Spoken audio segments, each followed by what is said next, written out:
You're listening to Crash FM, and all I can say is I have an awesome job. I crash in the sun, you crash in the traffic. I'm Stryker. Hang out with me for all the action.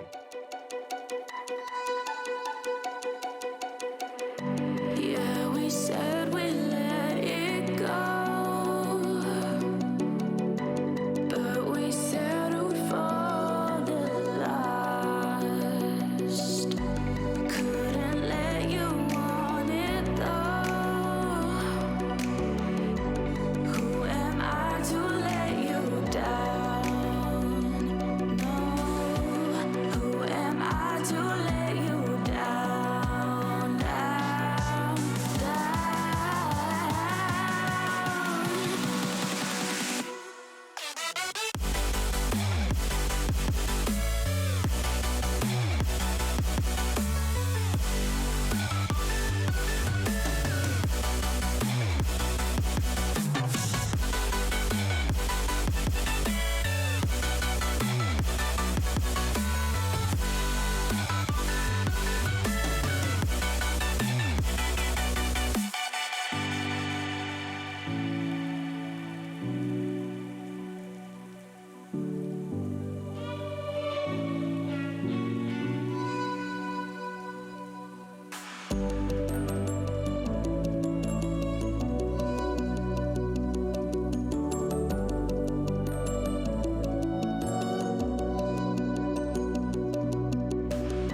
if you let me walk away,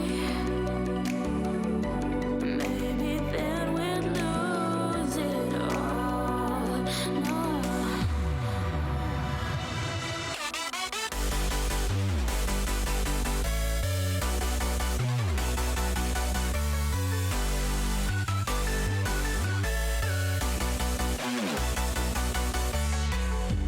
Who am I to let you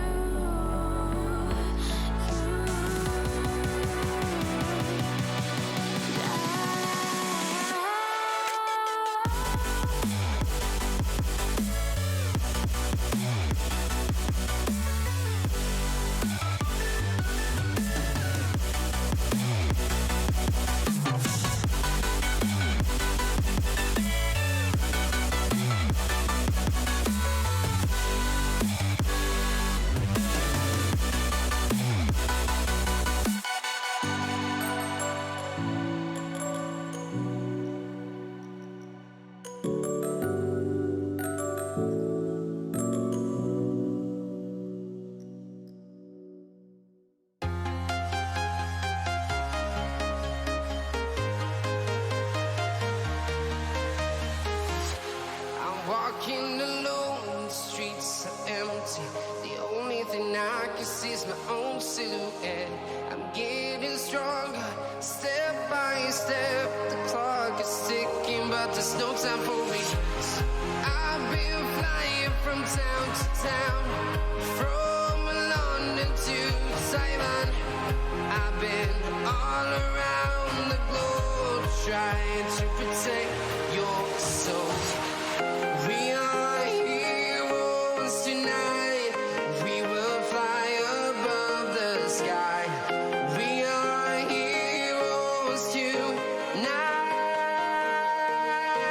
Yeah. We are heroes tonight. We will fly above the sky. We are heroes tonight.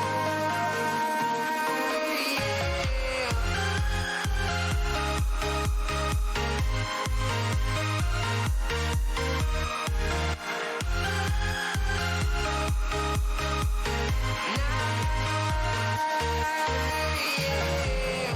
Feel like a dynamite, ready to explode right up in the sky. I need you to listen, I need you to hear, and don't show any fear. I've been flying from town to town, from London to Taiwan. I've been all around the globe trying to protect your soul. We are heroes tonight. We will fly above the sky.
to protect your soul. I gotta tell you, it is looking tough out there this weekend. These drivers are fighting tooth and nail. What do you think? They're racing for pink slips? We're having some great matchups, and it's only going to get more competitive as the weekend goes on.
From the virtual high banks of Daytona International Speedway to a flat 2-mile Southern California oval, we move from the opening round of the eNASCAR iRacing Pro Series to round number 2, which will kick off this evening from the virtual Auto Club Speedway, where we'll get set to join the action live in just moments. Good evening, sim racing fans, and welcome to round 2 of the eNASCAR iRacing Pro Series live on Podium Esports.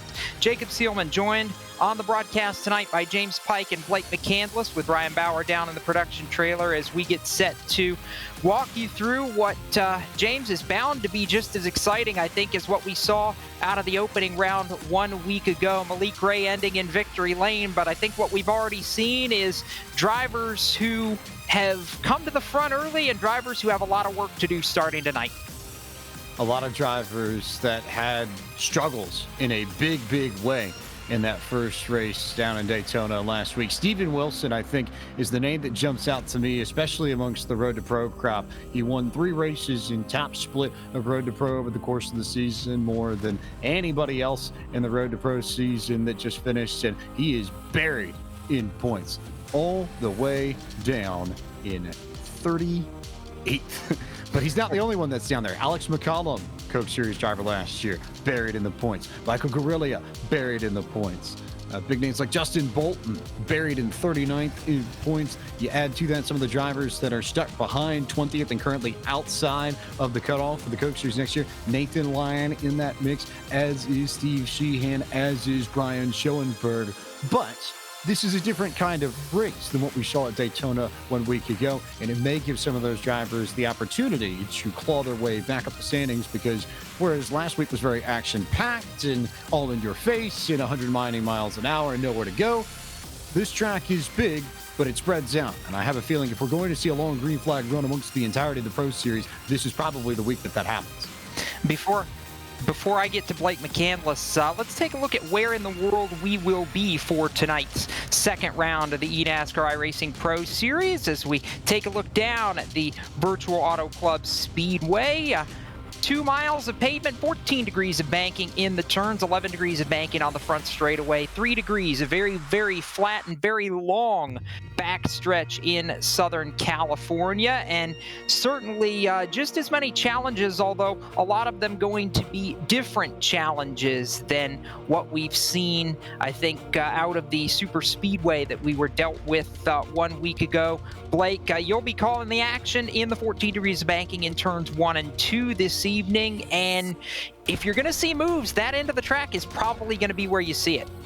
Well, you're exactly right, Jacob. These drivers going down this long front straightaway, a little bit of banking. You can carry a lot of speed off of turn number 4, and this is going to be the primary passing zone getting into turn 1. We even know there is a marker out here at the Virtual Auto Club Speedway that signifies how fast they're going into turn 1 because of how much speed they can carry. So no surprises there. It's going to be a very big passing zone for a field that is going to be really close in competition. I know I was talking with a lot of these drivers before we got going today, and a lot of them feel that qualifying is going to be where a lot of ground is made up, because they just feel everybody's going to be so close out there. A lot of speed that these teams have found. A lot of teams have kind of found that speed in similar ways. So qualifying right now that's going on, I think, is going to be key in keeping that track position.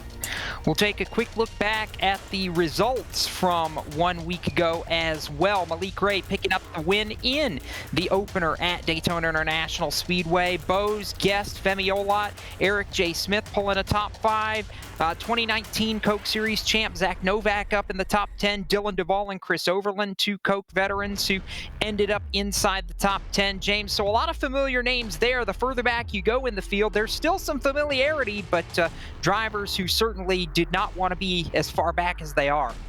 3 big names right off the top as you look through those who finished 11th through 20th last week. Jarl Tyan, who a little bit under the weather, we've heard this evening, and hope that Jarl feels better. We'll see what kind of performance he puts out tonight. Mitchell de Jong, who is fast in just about everything he runs with a solid start to his campaign. And Matt Busa, a former Coke Series driver, also up there too. Santiago Tires with a good start. He had a good run in pro to get himself into the Coke Series last year, and I think the Coke Series run we saw him have this year was not indicative of the talent that he possesses. And Ashton Crowder, who was 19th a week ago, but won the Coke Series race here at Auto Club back in February. So if we're looking for threats that might be near the top of the list of drivers we need to watch tonight, Blake McCandless, I think he might be the first one maybe on the list. I think he will be too, but looking at this list, of course, it's basically, we're going back to the older point system. You think around 2012 or so in the Cup Series. Leading laps, that's going to be a point. Leading the most laps, a bonus point. Winning that Malik Ray got, very crucial as well, and a lot of big names. Still looking at that screen right there, you see names like Seth DeMerchant, who we thought would be awfully competitive at a super speedway. Derek Justice, to name a few. Brandon Cattell, a lot of names on this list. Colin Keister drifter. He was a winner last year at Charlotte in the eNASCAR Coca-Cola iRacing Series. So this is one of the things we talked about with the short season, only 6 races. You get that one drop, but a lot of those drivers that you just saw on screen, they're hoping that Daytona was their drop. In the real season, the real nitty-gritty, they have to execute here for the rest of the way out. We'll take a look at the schedule beyond what you've seen last week and you'll see tonight. 4 races will remain after this race at Auto Club Speedway. Richmond Raceway on December the 1st will be the next race a week from tonight.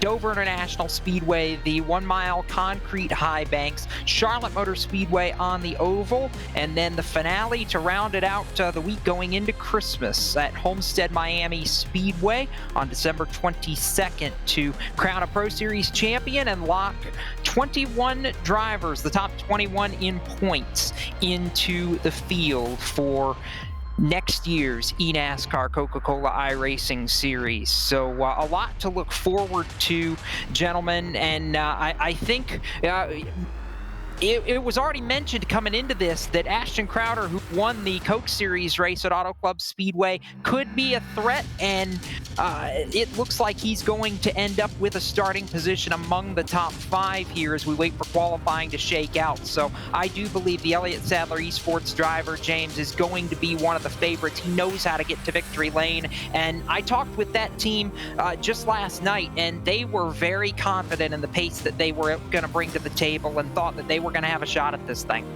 It's a big night for Elliott Sadler Esports, who came to prominence over the course of the year and were developed in the spring. And this is their first real crack at trying to get drivers into the Coke Series for 2020. Another name that jumps out to me on the board, Nathan Lyon, who won the California Clash back in September. Got it done on a very flat track here at Auto Club Speedway. 5th on the board starting tonight. Watch that 47 car. He should be up near the front, too.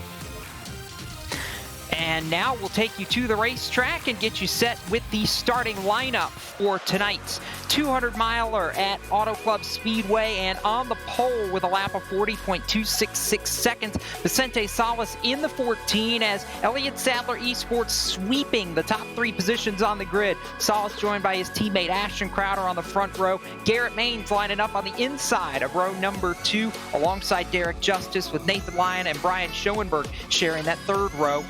Rest of the top 10, Femi Olot, Justin Bolton, Taylor Hurst is there, and Isaac Gann, James Pike, filling out that 5th row on the grid.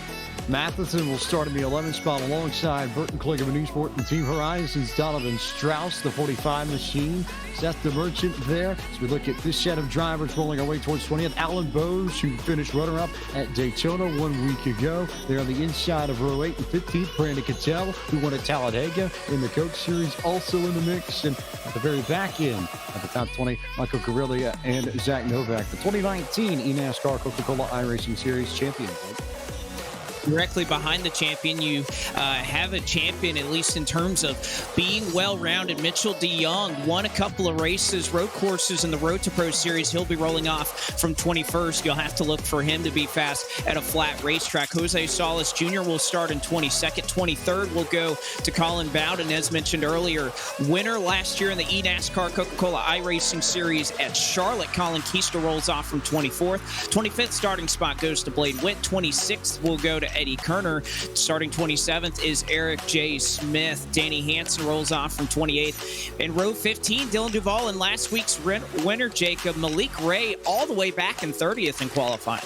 Malik's got a long way to come and a short time to get there in the 15th row of the grid. Matt Busa on the outside of row 16. Jarl Tyen back there, 2 drivers with top-level experience, actually 3 drivers with top-level experience. You add Steve Sheehan in there. They've all got a long way to come. Ryan Doucette back there in row 18 on the grid. Michael Guest deep in the field, hit the wall on his qualifying lap, starts from row 19, and tail end Charlie, Chris Overland on that final row of the grid for Slip Angle. He's going to have his work cut out for him tonight just to get into the top half of the field as we work under the pace lap for tonight's event and work off the 14 degrees of banking onto that very long, very flat back straightaway, 3 degrees of banking. And as we mentioned, Blake Mann in the station in the middle of turns 1 and 2. James Pike will be in turns 3 and 4 tonight. James, as they head your direction, there's talent all through this field, and I think that's going to be the key. Who stays up front and who gets there? talent across the field, and tonight will be a great test of that talent because we've got a warm racetrack. We're currently racing. It would be, call it this upcoming Saturday, I suppose, in soon, November 21st, 2020, or rather this past Saturday, but still, at 70 degrees Fahrenheit track temp, could get warm, could get toasty, and the sun beaming down at 3 and 4 should eat those tires up quick. So if you can save your tires on a long green flag run, it will be to your benefit here, maybe more so than anywhere else we visited the Pro Sailors calendar for 2020. We're glad you're with us on Podium Esports, live coverage of round number 2 of the eNASCAR iRacing Pro Series, set to go from Fontana, California. Auto Club Speedway hosting the race. It is green flag in the air as they work to the start-finish line. Vicente Salas gets away by about a 2-car length jump as they make their way towards turn 1. Outside lane falls back, and the battle's on as they hit the banking. Well, and Garrett Maines, a great jump from the inside of row number 2. He's going to go all the way to second. Is not the start that Ashton Crowder, the winner last year in the eNASCAR Coca-Cola iRacing Series Auto Club, he'll fall back to 4th. Crowder slides back a little bit. Nathan Lyon, winner of the California class, comes up into 3rd already. So he and Maines look like they may have this figured out pretty quick. About single file for the first top 10. Go back to about 8th with Femi Olat and Isaac Gann. That's your first side-by-side battle. Side-by-side back there at the back end of the top 10, but the driver who really impressed me on the early jump was the driver who jumped up to 3rd right off the gun, Nathan Lyon, going on the attack on Garrett Maines as they head back to turn 1. Lyon in 3rd. Certainly a nice job there by Nathan Lyon, and you see the bottom line of the racetrack right now being very prevalent. First side-by-side battle is all the way back around Justin Bolton, Femi Olat duking it out to try and stay in the top 10. Olat there in North Force Racing's Brian Schoenberg at his home track trying to make some hay, already up into the 6th position as Justin Bolton continues to fight Isaac Gann, who continues to run the outside lane. Quick change for the 4th spot. Derek Justice working around the inside of Ashton Crowder. He'll take position number 4 as they work back to the start-finish line. Crowder falls back to 5th. Behind them, the battle's on. Femi Olat's back there. Justin Bolton's back there. Isaac Gann in a hornet's nest around 9th. Yeah, that battle for around 9th. They are 2 by 2 for a couple of rows. Isaac Gann working that second lane right along the seam that you see a lot of these drivers run right above the bottom line. He, Taylor Hurst, a couple of North Force teammates, and Cattell looking 3 into 3. Cattell looking to the inside of Brian Mercurio and Jake Matheson, and he will push Matheson up the racetrack and immediately drop that number 48 to the bottom to try and find a spot in the top 10. Side-by-side still going on back around the top 10 and just outside. Brandon Cattell working to the inside, down the front straightaway, trying to make some moves further ahead. Femi Olat a little bit of a block as Brian Schoenberg looks low into turn 1. Well, with Schoenberg looking low, how about Brandon Cattell, 17th up to 11th in just a handful of laps. That 48 Thrasher Design Chevrolet looking awfully quick here to start the going. He's blocked in behind Taylor Hurst and Justin Bolton. Had a quick jump up to that spot, but nowhere to go as Schoenberg has cleared this group ever so slightly, but he's the last car single file in line as Taylor Hurst down to the inside of Justin Bolton for 8. Schoenberg is not giving up where he's at, and behind him, Cattell is not giving up the inside lane. They're 2 by 2. Further back, Jake Matheson, Brian Mercurio. Mercurio looks even lower as they work down towards turn 1. Sorry, Matheson looking lower on the 48 of Cattell. Yeah, it seems like that bottom lane being where you want to be early on. Jake Matheson trying to pounce on Justin Bolton, who's fallen back a couple of positions since the drop of the green flag. They look side by side ahead of him. Cattell is not done picking off these spots. Cattell trying to get to the inside of Taylor Hurst, nothing doing. Meanwhile, biggest question, what's the tire wear length for Justin Bolton and Isaac Gann, who have been stuck up in that outside lane pretty much since the green flag dropped? Leader coming back to the start-finish line already. It's a big lead for Vicente Salas, about 6 car lengths as this battle around 10th, 11th, 12th continues to rage. Taylor Hurst throwing the block and now looking inside. Schoenberg side by side in 1. And Schoenberg going to try to hold him off on the outside, but it appears he's not going to be able to do so. Hurst, a little bit of a slide off the corner, but it's going to be enough to clear Schoenberg, so move him up into the 7th spot. Now Schoenberg with the battle with, once again, Brandon Cattell. Cattell there. Schoenberg is under fire, and I don't think he's going to put up much of a fight now early on in this race. So move Brandon Cattell up into 8th. Schoenberg back to 9th, and maybe 10th as Matheson goes to his inside.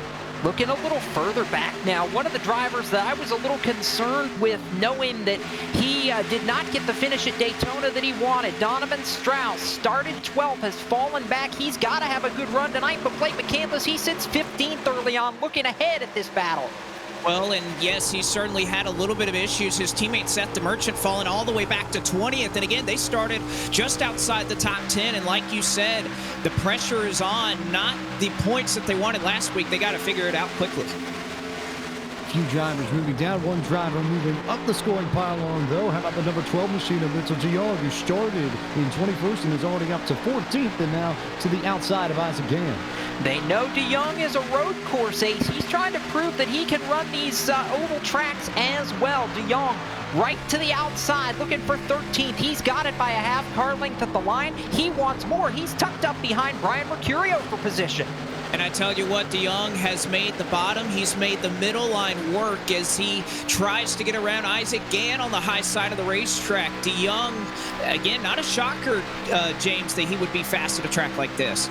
And maybe not a shocker that he, like Schoenberg, is fast at his home track. DeYoung, a native of Temecula, California, not terribly far away here from Auto Club, so using some home-based knowledge to climb up through the field. That he is. We'll take an early look down the leaderboard as we come to complete lap number 8. Vicente Salas has led since the drop, and a change now for the 2 spot. Nathan Lyon has just dispatched Garrett Maines for the runner-up spot. Maines drops back to 3rd. Derek Justice sits in the 4th position. Femi Olot rides 5th. Ashton Crowder 6th. Brandon Cattell continues to climb up the pylon. He rides in the 7th spot with Jake Matheson now 8th. Taylor Hurst in 9th. And Brian Schoenberg still in a feisty fight among the top 10, rides in 10th for the 55, but continuing to watch the battle. It's about to be on for that 10th spot if Schoenberg wants to keep it. Mitchell DeYoung continues to climb. He sits 13th, as we noted a moment ago, and even Donovan Strauss starting the rally. This is 12th, 13th, 14th, and 15th places as they come back to the line, and now the look inside. It could be 3 wide for position in turn 1. DeYoung to the bottom. And DeYoung, who has been working on Isaac Gann for a couple of laps, they finally dispatched of Justin Bolton, who has just really started to struggle, it seems, with the handling of that race car. But a feisty battle going on. Gann and DeYoung side by side. Gann and DeYoung there door to door as Bolton might be suffering from the effects of running way up top on his Goodyear Eagles, and we may see Gann struggle with the same issue. Those two have been up on the high line more than anybody else in the early part of this race so far. Gann falling back as Bolton going to try to get 1 position back. Further back, you see that rainbow number 45 car, Donovan Strauss, trying to chase this group down for position. Up front, though, it's still all Salas in turns 1 and 2. And Salas has really just taken a set sail here. Hasn't had to worry about Nathan Lyon. Holds about a 5 or 6 car length advantage. And, you know, Lyon obviously looking very good right there. A lot of support there with dead zone. A lot of dead zone power up front. Salas ahead by about half a second on Nathan Lyon, and they really are single file throughout the top 20 or so. You have to go all the way back to about 30th before you see a battle pack with Colin Bowden and Dylan Duvall. This field has very much strung out single file all of a sudden.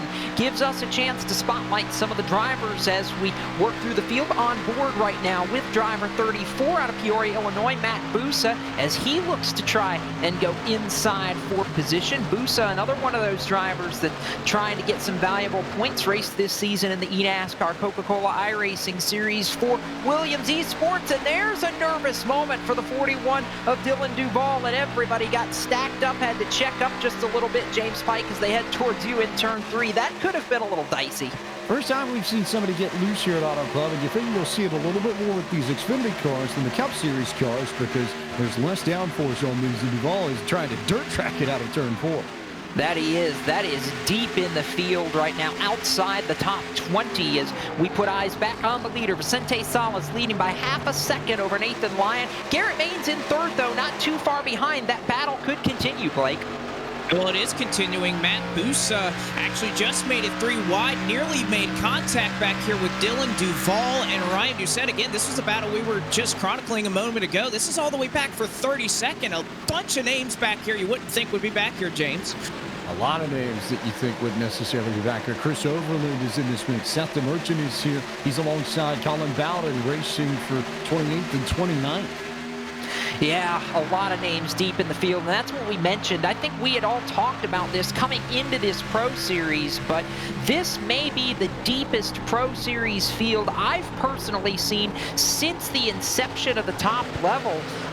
Back in 2010, there is so much Coke Series talent, that's veteran Coke Series talent, James Pike, in this series this year, and there are going to be some big names left out in the cold when it's all over. But that's also because I think Road to Pro was as deep as we've ever seen it now.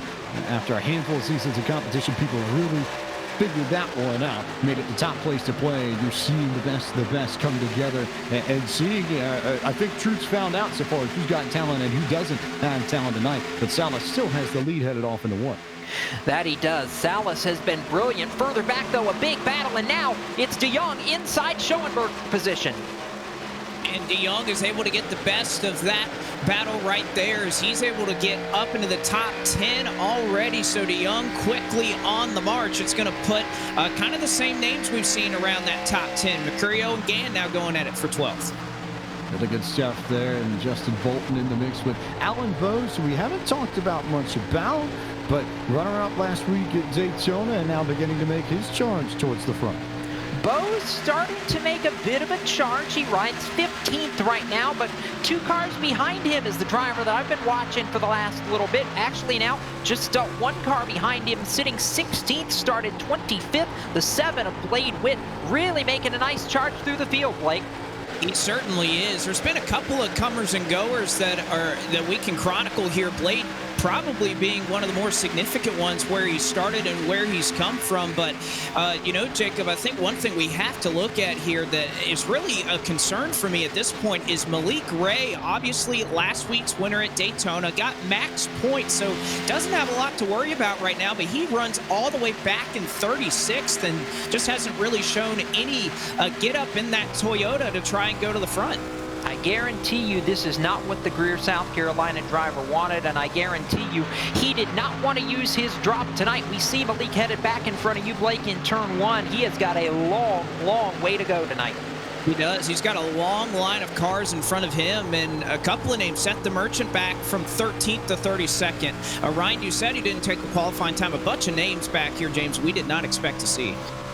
A lot of names back there that are struggling, but a few names charging towards the front as well. Richard Young, we talked about him earlier. Blade Witt, you mentioned a little bit. Another name we've not spoken about yet, but who has climbed from 31st on the grid to 19th. How about Alex McCollum in the 1 car? He's putting together a nice charge for himself. I'm glad you mentioned McCollum, James, because I was going to myself from Phillipsburg, New Jersey. McCollum was one of those drivers relegated from the eNASCAR Coca-Cola iRacing Series this year back to the Pro Series. He is trying to score some very valuable points this evening, plus 12 from where he started so far, and one of, if not one of the biggest movers, a big block down the back straightaway headed for 3.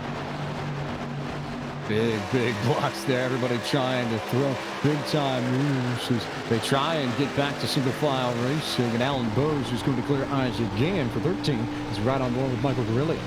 Coming up on 20 laps complete, and at least out front, it has been all Vicente Salas and Elliott Sadler Esports so far this evening, working now lap number 19 of 100. Nathan Lyon has settled in about 5 car lengths back in the runner-up spot. Garrett Maines continues to ride in 3rd, but has been under attack and now just lost that 3rd position to Femi Olot as they run. So drop Maines back to 4th and Derek Justice in the 5th spot. I've been a little puzzled, though, by Ashton Crowder, who we thought was going to have a really strong, or had the potential of a really strong run tonight. Started on the front row, runs 6th though right now, and you have to wonder, Blake, is it a case where he knows what he's got and he's just biding his time, or maybe that car's not quite as good as what he wants it to be? Well, I think that's the case. Didn't get the jump that he wanted. And again, these restarts are so important. So Crowder falls back a couple of spots, but you see him starting to reel in a couple of drivers. Garrett Maines starting to fall on back. How about Femi Olot as well? He is all the way up to 2nd. He'll charge right by Nathan Lyon, and Olot looking awfully sporty here. That Toyota Supra for Total Advantage has come alive. He's underneath Nathan Lyon, as is Garrett Maines, who will retake 3rd as Lyon slides back now into the clutches of Ashton Crowder. Yeah, Lyon is falling back in a hurry, but Femi Olat, the man on the move, has driven now to the number 2 position, but Vicente Salas still leading the way. It's 8 car lengths back to 1. Yeah, Salas still has gone unchallenged, but I think that Olat may have a little more speed now. He's clear of the traffic. He may just have a chance to run him down. He worked by Garrett Maines, Nathan Lyon, Ashton Crowder. I think Olat's on a charge to the front. We thought that Ashton Crowder was the one who might be slipping a few laps ago. I think the answer to that question is that it is in fact the 47 of Nathan Lyon, who is now heavily under fire for the 98 cars. Crowder looks to the inside, then to the outside, trying to find a way around Lyon's Camaro. And that's setting up a couple battles behind them as well. Derek Justice to the outside. He's under attack. Jake Matheson and Taylor Hurst. That's a 3-car battle for 6th in turn 1. And Justice, we saw him running up into the top 5, but it looks like the handling of that Baskin-Robbins Toyota starting to slip a little bit as Matheson gets tight off at 2. That'll check up Justice. It allows Taylor Hurst to look down to the inside, and now Matheson throws the block on the 74. Matheson ran in the middle of the racetrack perfectly there, and he just stuck it right in front of Derek Justice and left him with nowhere to go, which allowed Taylor Hurst to get to the bottom. So Hurst will fall in line in 7th behind Matheson in 6th. And just ahead of them, Ashton Crowder now going to be the latest to take a stab at the 47 of Nathan Lyon. Crowder looks to the bottom of the racetrack as they cross the stripe, coming to 23 laps now, going up on the border, working 23 laps rather. Crowder to the inside, going to make that pass look very, very easy on the 47 of Nathan Lyon as they work off the banking of turn number 2. And James, we mentioned that it looked like the handle was starting to go away on Lyon's machine, and I have to believe that being accurate. That 47 not as good late in the run as he was early. He's already a 10th off the 4 drivers in front of him in terms of lap times. The last few laps he has been slower, and Matheson had to make the pass, but now he's starting to gain on Lyon's Chevy Camaro for Dead Zone Racing. If you're Vicente Salas, are you controlling the pace, Blake? Do you get the impression that he's only running as fast as he needs to right now, even with Femi Olat trying to close? Well, I think that's the case, particularly in these Xfinity cars. We don't have a big blade on the back. We don't have a kind of the draft that you would see in the truck series. So about as even as can be, you're not at a disadvantage by having that draft kind of pull people along behind you. But for Vicente, I think, obviously Clean Air being the guy out front, not a bad place to be. I just think you have to be mindful of the rest of the pack as Femi Olat has continued to get bigger and bigger ever so slightly in that rearview mirror. If you're just joining us, we are already, this race is flying by on Podium Esports, almost a quarter of the way through round number 2 of the eNASCAR iRacing Pro Series from Auto Club Speedway, the 2-mile oval in Fontana, California. Jacob Seelman on the call alongside Blake McCandless in turns 1 and 2 and James Pike in turns 3 and 4. And as we come to quarter distance, 25 laps will be complete when they get back to the line, and Vicente Salas has led all of them. The question is going to be for how much longer as Femi Olat, the Total Advantage Motorsport number 5, continues to grow just a little bit bigger in the rearview mirror of the 14. It's Salas, then it's Olat 1 and 2. Battle for 3rd between Garrett Maines and Ashton Crowder, who has slowly come back to life. Nathan Lyon rides in the 5th spot. Jake Matheson 6th. 7th is Taylor Hurst. Derek Justice now to 8th. Mitchell DeYoung 9th and 10th. Blake, driver jumped up just now. Alan Bowes cracking the top 10. And no surprise, a lot of those Total Advantage affiliated machines starting to flex their muscles here as we start to work later into the run. If you followed along for the Road to Pro Series, James, I don't think it's a surprise. So Bose starting to make a march toward the front. Bose part of that contingent, but Femi Olat, the one to watch. She's slowly been reeling in Vicente Salas. It's been about a 10th per lap over the last 5. Femi Olat is coming for the race lead in the middle of this run. He is, but so are Garrett Maines and so is Ashton Crowder. Those two have latched on to Femi Olat, and they are all getting closer. It's 4 drivers within 6 car lengths in the battle for the lead. All barreling off at about 160 miles an hour in the center of the corner as they continue to slide off. You see the cloud cover over this racetrack, something that a lot of these teams, I think, were a little surprised by. Obviously, they expected cooler temperatures, but 65 degrees, 75 track temperature. A lot of grip out here for these guys. Both of those numbers 3 degrees lower than we saw at the drop of the green flag. So there will be a little bit more grip, which should help the drivers combat what should be loosening race cars over the course of this green flag run. That should give a little bit more grip back to them now, Jake. And that definitely begs the question, too, as we work deeper and deeper. Now 27 working 28 laps into a green flag run here. We always talk about one thing when you come to Auto Club Speedway. Tires, tires, and tires, James Pike. And even with cloud cover, I can promise you those virtual Goodyear Racing Eagles are getting eaten alive at this stage of the run.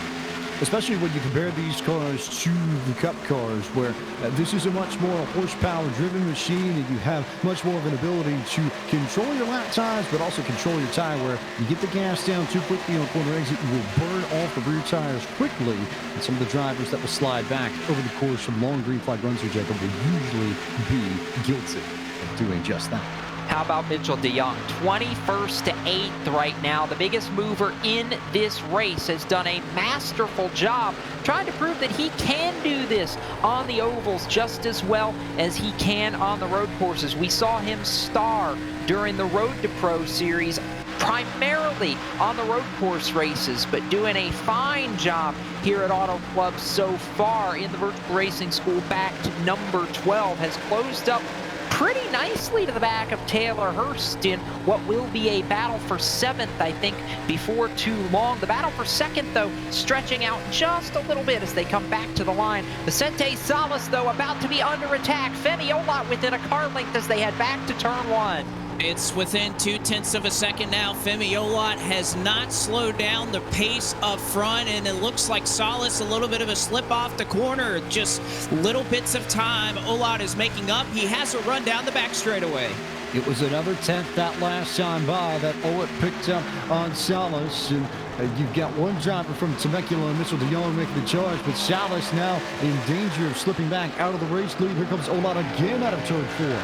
Olot with the run as they come off the 14 degrees of banking and back down the long front straightaway. Salas throws the block down to the apron as they come to the flag stand. It is nose to tail like there's a trailer hitch between them. Here comes Femi Olot, battle for the lead in turn 1. And Salas going to move to the middle line to try to hold him off. That's going to allow Garrett Maines to become part of this battle as well. Olot not able to keep the throttle down. It'll be Salas off the corner, Olot directly behind, and now Garrett Maines in the mix. Salas did a nice job of running that top line to keep Olot at bay, at least for the moment. But Olot's strength, I think, is here in 3 and 4, getting the run out of 4, down the front straightaway to get himself to the inside. That's what he did on the last lap. Can he do it when they get off into 1 next time by?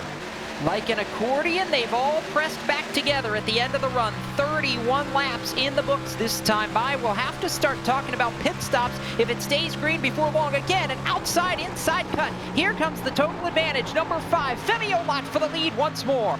Well, and he tried to get it, but just wasn't able to keep the power down. That low entry is going to help Maines have a run off the corner. Does Maines look low in the Smithfield Toyota? He's going to peek the nose down there. Now there's a battle for 2nd heading into 3. There goes Garrett Maines to the inside. He thought about it, but the Elliott Sadler Esports and Richmond Raceway Esports development driver then thought better of it. So he'll tuck in line behind Olot as they just try and draft to get back to the rear bumper of the 14. Off turn 4 they come, and now Salas able to eke out just a little bit of a margin. Top under a blanket, but really it's about a 10-car lead back to Alan Bowes as they head back to the corner. And Alan Bowes slowly starting to work his way forward. Now you see Derek Justice, who fell back a couple of spots, starting to reel him in just a little bit. One car is slow and on the apron. Believe he just came off of pit road. That is Michael Gariglia, who runs in the 39th position. He just came off the pit lane. Right on board with Derek Justice, currently in the 10th spot, looking up at Alan Bowes, Taylor Hurst, and Mitchell DeYoung, who's up to 7th now. Another driver in the total advantage camp to talk about Stephen Wilson, who hadn't had the greatest of starts in this race, but in the last 10 miles, his car starting to come to life. He's up to 12. That it is. Now, talking about drivers who are either on pit road or coming to pit road. Brian Mercurio's just called that he's coming to pit road. Steve Sheehan coming to pit road. These are drivers who are making it a two-stop race, who are pitting at the 1/3 mark, and they'll pit again around lap 66, 67, 68, somewhere in there, and run it out to the finish. If you were going to go a one-stop race, you would split it at about halfway, and that would be it. But James Pike, that begs the question. Is the time that you lose staying out on old tires and making it a one-stop race more damaging and more deadly than what you would gain on fresh tires? As Maines and DeYoung come down to pit road, that's the age-old question for all the strategists atop the pit box, isn't it? And it's a question that we saw bear out in Homestead in the Code Series finale a few weeks ago. However, we didn't expect the wrinkle of green light checkers that we had at the end, but it looked like three stoppers were going to be in good shape until we got all those yellows, and Nick Ottinger decided to make mincemeat of the rest of the field on fresh rubber that he had saved to get the victory. We could end up in the same situation tonight if we have a late green white checker, so that's something we need to keep in mind as we progress through tonight's race.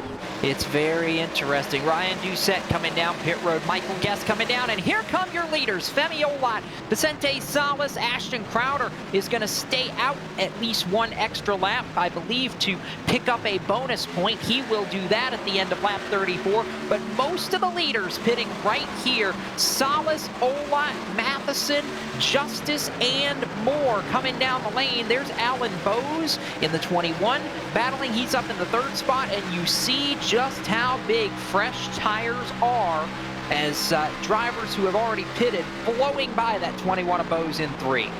Well, isn't it interesting that we heard a couple of drivers throughout this run? I know Podium 2 picked it up with Malik Ray that they were clutching a little bit earlier, so perhaps we thought that a couple of drivers would think about making that one-stop strategy that you were mentioning earlier, Jacob, but we'll have to see. It doesn't look like as many drivers. Obviously, Ray was one of those that we heard clutching.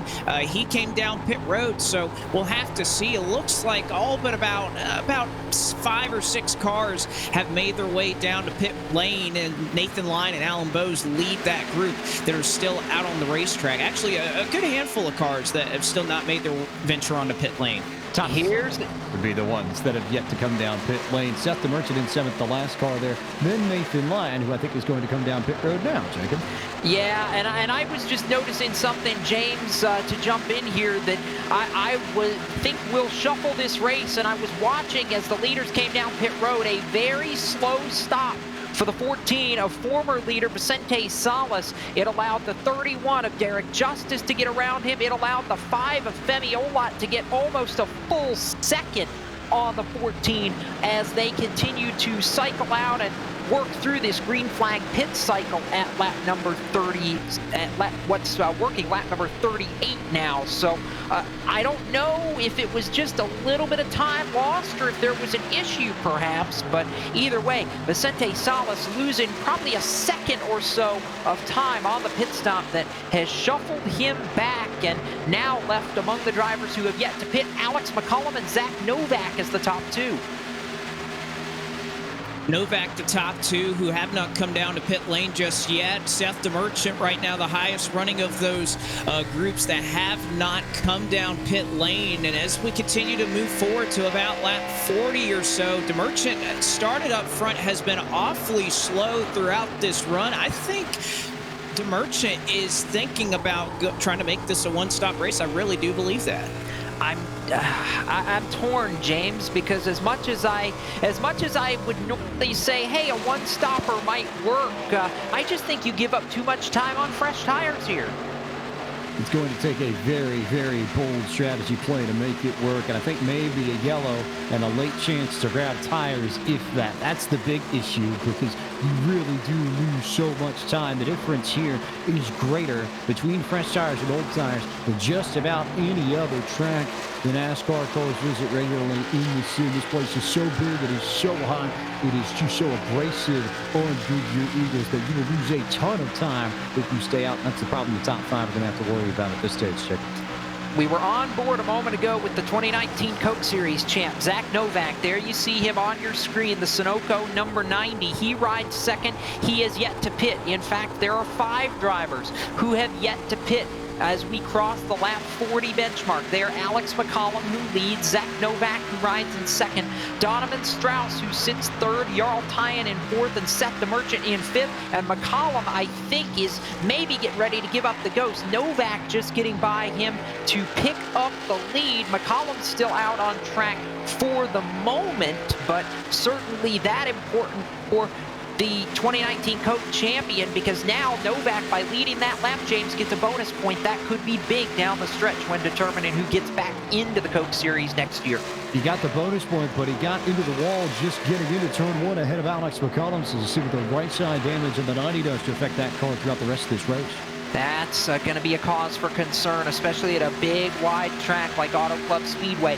That is the battle for the lead as it sits on lap number 41. The drivers who have pitted, they're making up time at almost 3 seconds a lap on these top 2. The problem is they're still 27 seconds back, led by Mitchell DeYoung in 6th place, Garrett Maines, Femi Olot, Stephen Wilson, and Derek Justice among the drivers who have come down pit road and are on a 2-stop strategy. 5 drivers, it appears, trying to make the one-stopper work, and Zach Novak, always the contrarian. Somehow that doesn't surprise me out of the Richmond Raceway Esports camp, because they have they've been known over this past year at the Coke Series level to perhaps pull a rabbit out of the hat every once in a while to make something happen. Blake McCandless, we're looking on board at Alex McCollum. I think he wants the lead back.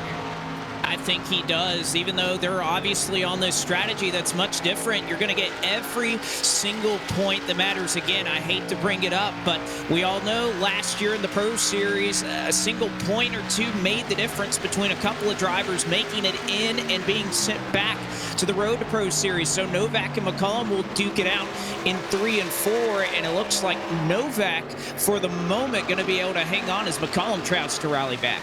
McCollum trying to rally. This is coming to complete lap number 43 as we wait to see the one-stop versus two-stop strategy shake out if it remains green. One of the drivers on the two-stop strategy you ride on board with now from Elliott Sadler Esport, that is Garrett Maines in the number 2 Toyota, who was one of the stars of the Road to Pro Series, who maybe didn't always get the finishes on paper that correlated with the speed that he had, but I think we all figured once he made it into this Pro Series, he was going to be a threat. Definitely Blake backing it up right now. He certainly is, and you know, it's a lot of names that you know, guys are really having to show up when it matters right now, and they're up to the challenge. And you know, James, these guys have had a couple of weeks to prepare these race cars. It's not like obviously we had Daytona last week, but I know a lot of teams, this has been about a month or so, especially these drivers that knew that they would be participating in this race months ahead of time, that a lot of work has been put into this race, probably even more so than what we had last week at Daytona. But just because California is a little bit more of a skilled track, there is some skill, of course, with plate racing, but to some degree, you can only control the variables to a point. California, you've got a little bit more in your control here at Auto Club, and that's why we see teams put a little bit more eggs into this basket. But here comes Novak down pit road for the race lead, Jacob.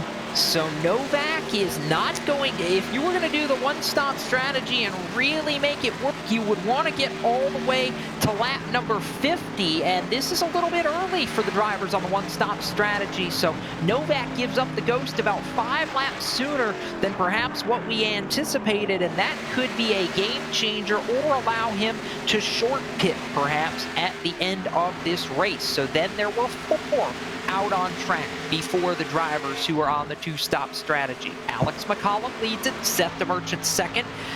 We've seen Novak bail out. It's Donovan Strauss who will move up into the 3rd position. So sorry, just 3 drivers now who have yet to pit. McCollum, DeMerchant, and Strauss, and your leader coming down pit road at the end of lap number 46, and that is going to, I think, maybe put to rest a true one-stop strategy. But Blake, will watch these guys as they work back onto the racetrack. I think what that might allow these drivers to do, as I mentioned a moment ago, is short pit at the end of this race and save a little bit of time that way.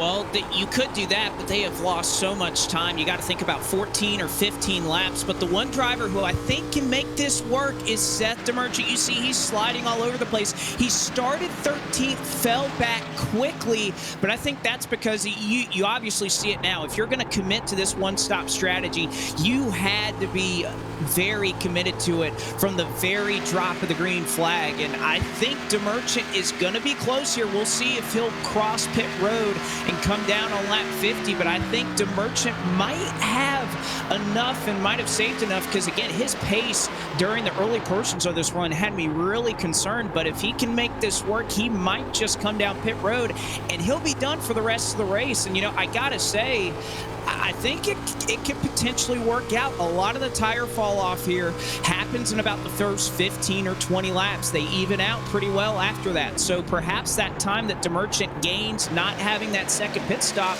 could be out to work for him. We'll just have to see how long he can stay out on the racetrack, but he looks like he might be pitting this time. Wait and see if he does duck down pit road. Yes, he will at the end of 48 laps and almost kicks the back end around, trying to get it woed up down to pit road speed of 55 miles an hour here at Auto Club Speedway. So DeMerchant went the longest. The question is going to be, can he go 52 laps to close this race out? Mitchell de Jong going to cycle out to about a 2-second race lead over Femi Olot, and as soon as everybody cycles through in about the next lap, we will take you through the full field rundown here at Auto Club Speedway, as remarkably we're set to approach the midway point of this race. Caution free, it's pretty much flown by. Mitchell de Jong going to be 1 lap from halfway when they come back to the stripe, this time in the number 12 machine. So de Jong going to cross the stripe, put 49 laps on the board of the VRS entry. Blake McCandless will be back in front of you, and Femi Olot's going to be giving chase. He is, and what a job de Jong did getting off of pit road. But the speed, you could see how much we were talking about earlier. Salas very strong out front, but now de Jong has the track position, and my goodness, has that VRS Chevrolet come to life, roaring down the back straightaway, and not a care in the world right now, James Spike. Trying to make up all that time that he lost in that incident coming off of pit road that kicked him back from first to fifth. The problem is he's got about 3.5 seconds to get back on the 12 of Mitchell de Jong, who will lead across the stripe and lead us into our midway race break. Indeed, we're crossing the halfway point of tonight's race right now, which means it is time to bring you the iRacing Midway Race Break, brought to you by iRacing, the world's premier online racing game. iRacing puts you in the driver's seat to experience the newest form of competitive motorsport, virtual racing, all from your home PC. Race virtually in Australian supercars, Indy cars, IMSA sports cars, NASCAR, the World of Outlaws, and much more, courtesy of iRacing. Right now, the full field rundown looks like this. Out in front by about 2 seconds is the number 12 VRS Chevrolet Camaro. That's Mitchell de Jong. He leads the way from Femi Olot in the runner-up spot. Garrett Maines riding right where he started in position number 3. Derek Justice sits in the 4th spot. Pole sitter Vicente Salas, a little bit of a slow stop. He led early, now rides 5th. Nathan Lyon has jumped up to the number 6 position. Stephen Wilson rides in 7th. Ashton Crowder sits in the 8th spot. 9th goes to Jake Matheson, and Brandon Cattell, a nice top 10 run, Blake. Certainly so. Cattell runs in 10th. 11th will go to Alan Bowes as he's battling with Cattell for that top 10 spot. 12th to go to Taylor Hurst. 13th running spot goes to Isaac Gann. 14th is Blade Witt. 15th running spot right now goes to Brian Mercurio. He's been around that position the entire race. Colin Keister has worked his way up into the 16th position. 17th goes to Eddie Kerner. Justin Bolton, he's fallen back to 18th. Ryan Doucette, who did not pull a time in qualifying, all the way up to 19th. And Michael Gariglio rounds out the top 20. 21st is the 16 of Chris Overloons for Slip Angle Motorsports. 22nd belongs to 34 of Matt Pusha. Colin Bowden rides in the 23rd position at this time. 24th belongs to the 55 of Brian Schoenberg. It's Santiago Tiras who runs in 25th. 26th is where you'll find the 51 of Malik Gray. Michael Guest runs in 27th, and 28th belongs to Eric J. Smith. Jose Silvas Jr. and Michael Gonzalez complete the top 30 at this time, Jacob.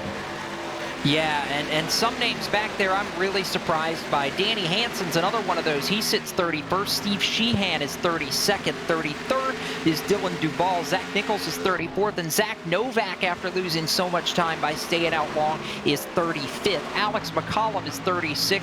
Donovan Strauss, a very disappointing run, 37th. Jarl Tyen, a little bit under the weather this evening. He's 38th. Seth DeMerchant, 39th. And Anthony Burrows, the only driver laps down, is 3 laps down in 40th after some issues earlier in the race. That's the full field rundown, and that concludes tonight's iRacing Midway Race Break.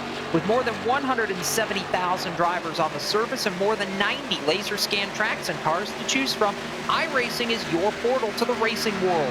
Get on track today at iRacing.com. And if you're just joining us, we'll get a look in at our booth this evening. Jacob Seelman alongside both Blake McCandless and James Pike as we are just past the halfway point in round 2 of the eNASCAR iRacing Pro Series from Auto Club Speedway. Blake, I'll go to you first. Takeaways from the first half of this race. I think strategy has to be the big one. Oh, you're certainly right, and we'll continue to see how that plays out. You may think a lot of these guys that went for that one-stop strategy and they're going to come up a little bit short of it, they still have a little bit of wiggle room here. If we get a caution around lap 70 or 80 or so, this is going to cycle out in their favor. So definitely don't turn the dial away on those guys who maybe think they can't make it to the end without coming down pit road one last time. So we'll have to see how that works out. But my goodness, I am so impressed with Mitchell DeYoung. We've talked about comers and goers this whole race, but starting in 21st, and the way he's gotten the lead and just continued to pull away, I don't think anybody that knows him is surprised, but it's been something to see how much speed that VRS Chevrolet Camaro has. James, those guys that stayed out long, can they make a statement here before it's over? Going to be very interesting to see if they can. Seth DeMerchant and company all buried in about 35th or worse at this stage, but again, they, in theory, if they stretch it, can go to the end of this race without coming down pit road. That's not something that can be said for the rest of this field. So we'll just have to wait and see, but we'll find out about lap 70 or so whether or not the 2-stop or the 1-stop strategy was the way to go. That we will. Right now, however, it is 44 laps to go, and Mitchell DeYoung remains your race leader over Femi Olot, Derek Justice, Garrett Maines, and Vicente Salas. Ashton Crowder, Nathan Lyon, Alan Bowes, Jake Matheson, and Steven Wilson fill out the top 10. We're going to step aside for a quick break here past the halfway point, and we'll return with more coverage from Auto Club Speedway right after these words. It's the eNASCAR iRacing Pro Series live on Podium Esports.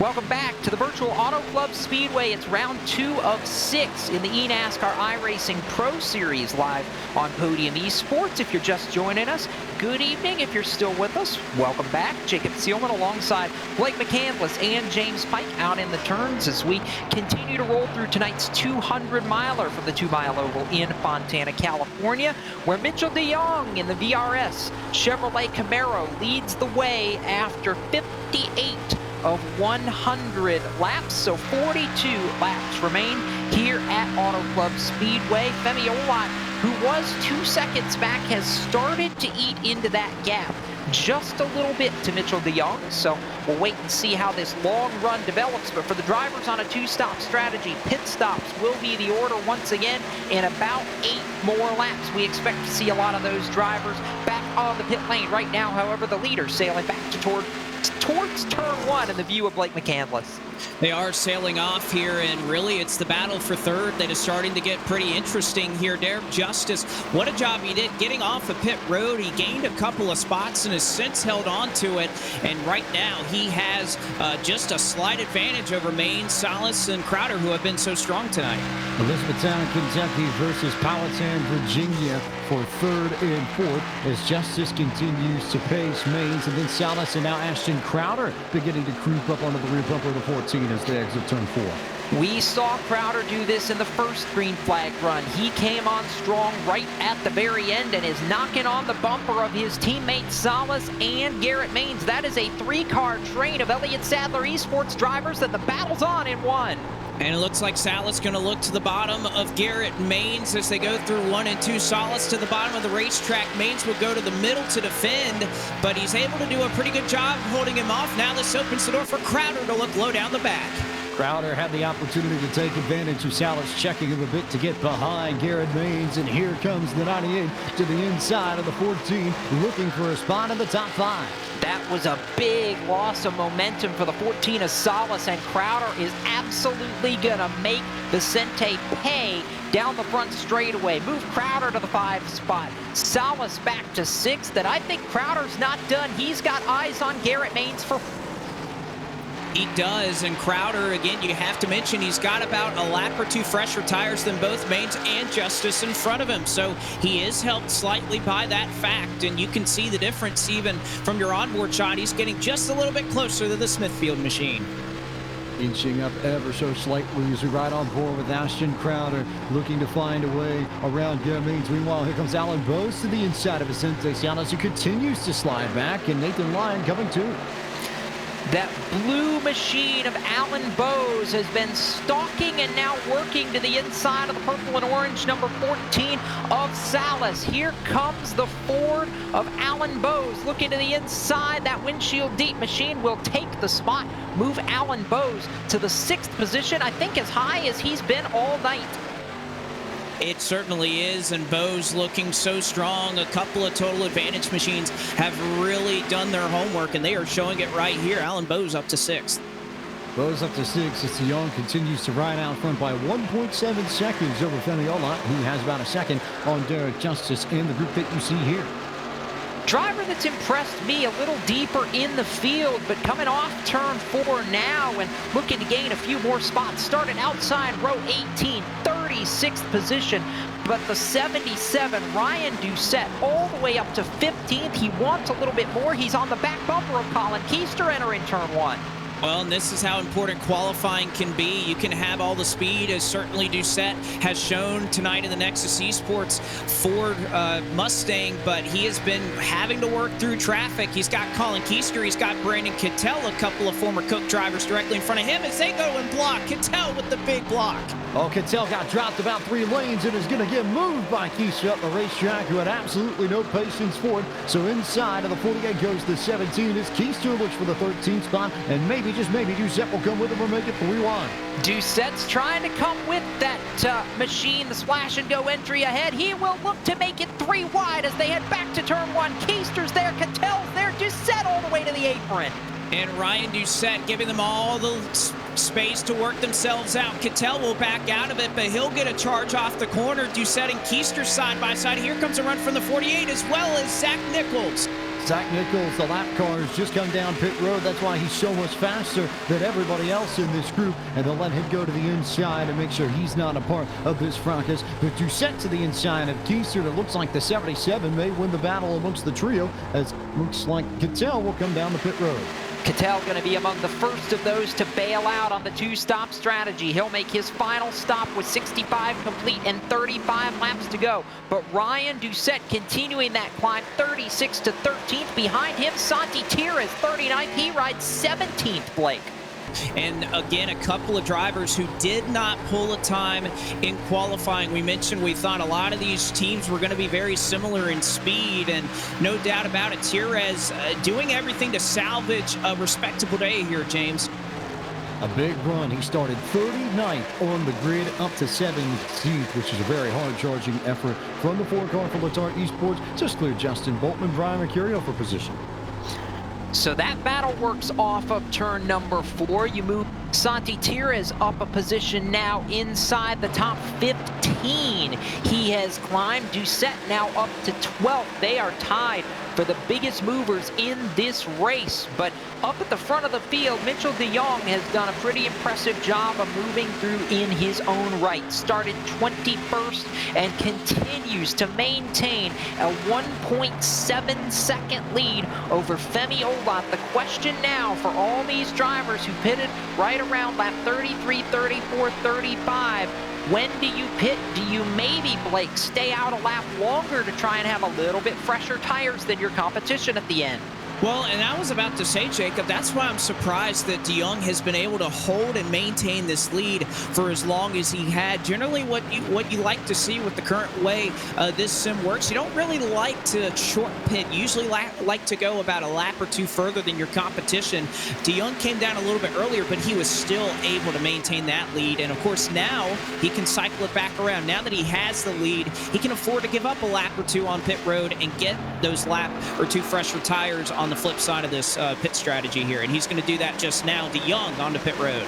Mitchell De Jong, the Temecula, California driver, comes down pit road. He'll bring Derek Justice along with him. He'll bring Alvin Bowes along with him. Garrett Maines, most of the leaders all pitting here. Nathan Lyon, the first one to stay out and get a bonus point. But I'd say about 6 or 7 of the top 10 drivers all coming down pit road for their final round of service here with 32 laps to go. And this is going to be, as we say, the money stop. You do not want to have any mistakes, any miscues, any issues getting on pit road, getting off pit road. A very quick stop for Mitchell De Jong as he works his way towards pit exit now. And the question's going to be, will he be the first off pit road of that group? The answer, absolutely. So the 12 team doing exactly what they needed to do here as we close in on the lap 70 benchmark. Nathan Lyon now on pit road, coming to 31 to go. That's going to elevate Brian Schoenberg to the top spot.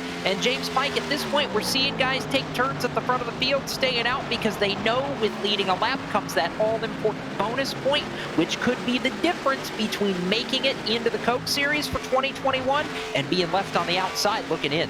Could be the difference in the end, but it will also put you a little bit behind the 8 ball just with regards to this race. You'll have to come from a little bit deeper in the field if you decide to stay out for that one lap, and you'll also lose the time that you would pick up on the fresh tires. So a bit of a trade-off that you end up with, but Schoenberg the leader now as he comes to lap 71.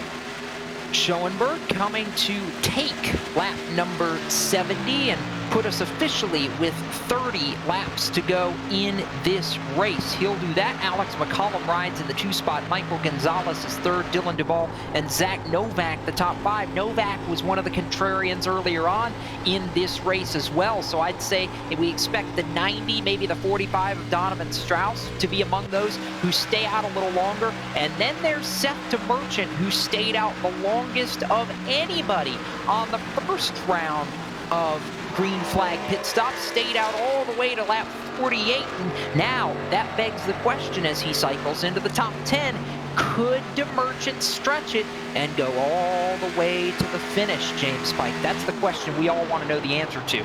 It's a very big question, but he'd have to go somewhere in the ballpark of about 52 laps on this run if he wants to make it all the way. Only 147 that first time around, so it's going to have to be an even bigger ask this time by if he wants to make it one stop and maybe potentially win this race. Who knows?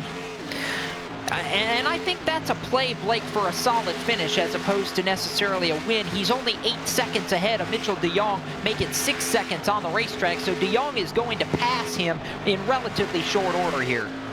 Well, it's a move that maybe if you feel like you didn't have necessarily the long-run speed, a caution right now, not only for DeMerchant, but even our race leader in Brian Schoenberg and the rest of this group that is yet to come onto pit lane.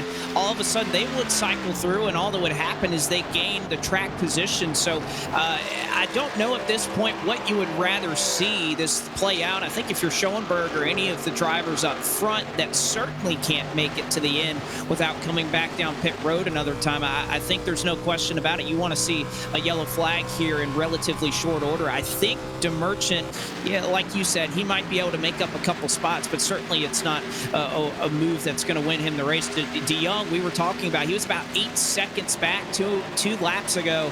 That margin's down to about 3 seconds already, so the time being made up is quite drastic.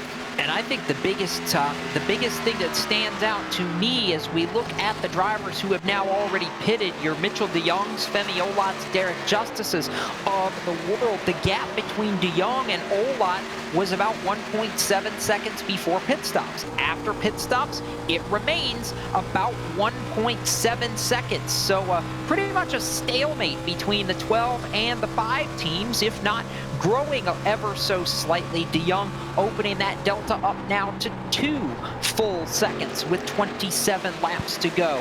All this happening 22 seconds behind race leader Brian Schoenberg, who's crossing the start-finish line right now. Michael Gonzalez second. Dylan Duval third.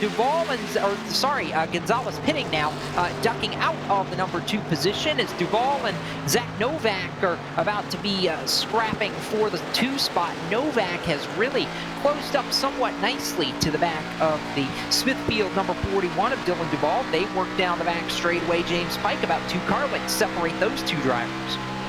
Duval, though, on the 2-stop strategy, Novak on the 1-stop strategy. That, I think, is the big key to note between these two, as Mitchell de Jong is close right on the rear bumper of Seth DeMerchant, and he'll make that pass. So de Jong now ahead of the last car that has stayed out on that 1-stop strategy. 25 laps to go when the leaders come back to the start-finish line. Brian Schoenberg, Dylan Duval, Zach Novak, Donovan Strauss, Steve Sheehan, Jarl Tyen, Seth DeMerchant. Those are the 7 cars who have yet to pit. Mitchell de Jong, 8th, Femi Olot, 9th, Derek Justice in 10th are among the drivers who have already come down pit road, as we have now crossed 3/4 distance with just 25 laps and 50 miles to go here at the virtual Auto Club Speedway in round 2 of the eNASCAR iRacing Pro Series. Again, Jacob Seelman, Blake McCandless, James Pike on the call this evening with Ryan Bauer down in the production trailer. And as we wind into the closing stages of this race, the early stoppers versus late stoppers versus maybe somebody in Seth DeMerchant who would be trying to save a pit stop. I think we've just proven that that does not work, as Mitchell de Jong, who pitted twice, has easily dispatched Seth DeMerchant on the racetrack. So that pretty much puts an end to the strategy conversation. We know the 2 stoppers have won out based on tire wear here, but there are still some battles before the end of this race that are going to make it relatively exciting among some of these positions as they continue to battle. Derek Justice and Alan Bowes close in proximity. Ashton Crowder and Garrett Maines still in proximity as they come back to the stripe. Blake McCandless, what battles are you watching as they head back towards turn 1? Well, I'm watching a couple of battles. Actually, it's more towards James Pike's end of the racetrack in the middle of 3 and 4. It's about as testy as it gets. And again, I know we're focusing a lot on the top 10, but right around here, the 20th position, that's going to be where at least you want to set a baseline of where you want to battle. And you could see a couple of cars all in a line. Ryan Doucette, who we were talking about earlier, Santiago Tires, Isaac Gann. Once this cycles through, this might be about a battle for the 13th position, but they are getting awfully racy right here in front of Blade Witt. You see on the onboard screen Isaac Gann with a bit of a run on Santiago Tires as they work down the backstretch. Good battle back there, and a good battle a little bit further up between Taylor Hurst, Brandon Cattell, and Nathan Lyon. Cattell got moved for the 2nd time in this race by Hurst, and Cattell is going to slide in back behind this group, but he continues to lose spots, and who knows, maybe in 5 or 10 laps could slip into the clutches. That battle around 20th that Blake was just talking about, checking. Cattell is trying to come back, though, on Taylor Hurst for position. That's a side-by-side battle that won't quit. It's for 16th on the racetrack. They're really tight in turn 1. They're not giving a lot of room to each other as Cattell will win out for the moment. He's able to get control of position number 16, but here comes the run off the corner for Taylor Hurst, and we know they made a little bit of contact earlier as the race leader, Brian Schoenberg, he's on the pit road. Schoenberg comes down pit road. Dylan Duval will take over the race lead. Taylor Hurst tried to get into the rear bumper of Cattell, but couldn't quite get to the 48's rear bumper, so he'll stay in 17th for the moment. He will. This battle has been intense between these two. Cattell all the way to the apron with a big block on Taylor Hurst. These two have been testy all night. They're still testy in turn 1. Hurst back to the inside. Well, and they have a little bit of traffic right in front of them. Some of it, the slow traffic, is Seth DeMerchant that they'll have to work around. We'll see if Hurst is going to try to use the 57 Toyota. It's a bit of a pick here on Brandon Cattell. DeMerchant will go to the high side. You see them side by side. I don't imagine that Hurst is going to give him a lot of room, and he uses it as a quasi-pick. Hurst passes Cattell. That wasn't a quasi pick, that was a full pick, but Cattell got a good run back on the inside out of 4, so he may have the chance to get Hurst back going into 1. He may. They come back to the line again. This is one of the, if not the best battle on the racetrack, like a trailer hitch between them again. Business is picking up as they head back to turn number 1. Cattell wants the spot back. Hurst won't yield. He moves him. Oh, man, they are racing like it's a short track here through turns 1 and 2 as Cattell, oh, there's some more contact as now Colin Keister gets into this. If you're set the merchant, this is exactly what you want to see for a potential caution flag. All kinds of damage to the front end of Taylor Hurst, number 74, rear end damage as well. He, without question, got the worst of that as he slides back a few spots. Stephen Wilson now the charge to get the 74.